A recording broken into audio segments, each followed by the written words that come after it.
All right, so say you've got a second gen Expedition or maybe an F-150 of a similar year range. This is an '03 Expedition, and you've got power seats, and the fore aft adjustment is jammed. It's just not working. Well, here's what your controls might look like, and here's what the bottom of the seat would look like. Well, so I've already started to disassemble this, and I should say that to get the seat out of the vehicle, it is 4 T55 bolts, and they come right out. The seat comes out. You might want to move your steering wheel up and in, fold the seat back forward, and eat your Wheaties because it's kind of heavy.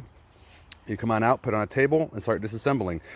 So what was surprising to me is this seat track kind of comes out with a spring-loaded action once you take these these two out, really, and they're 1/2-inch bolt nuts, so that's easy. I just used a ratcheting wrench to make my life easy, and then came the process of unjamming the track, and I thought, wow, this could be real difficult. But as it turns out, a R2 impact driver, or I think I've seen it as S2 on a different one, actually does action this track, and it turns it just wonderfully fine. So this was all jammed up way back at the end of its track, and I just with a wrench, it came unjammed, and now here we are. Problem is, it'll get jammed again. I don't know how to fix that, but one of the other problems was this right here.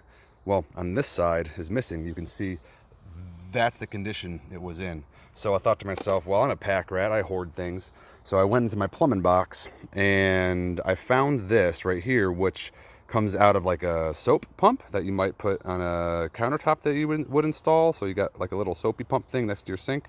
It is the exact diameter inside and outside that you want. It slides right in into there. See, it slides in real nice like. And then same on this side. I've already marked it where I want to cut it. I think I'm going to double and triple check that, because this is the only one I've got.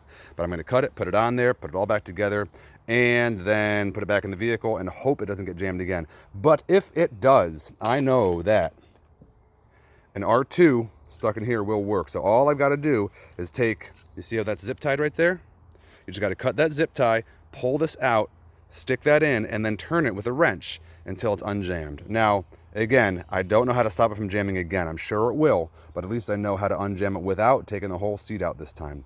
There's a front panel right here that comes out, that clips right off, that gives you access to this assembly, and I have a strong hunch that I'll be able to get this in there without having to take the seat out of the vehicle next time. So there you have it. If you got a second-gen Expedition or an F-150 that is of a similar looking seat of this, and you've got a jammed seat, and you can hear that motor working, and you can pull the front panel off and see these trying to turn, then you know that you've got a jammed track, and the solution is just to, I guess, to manually unjam it and go about your life until you can figure out how to stop it from jamming again.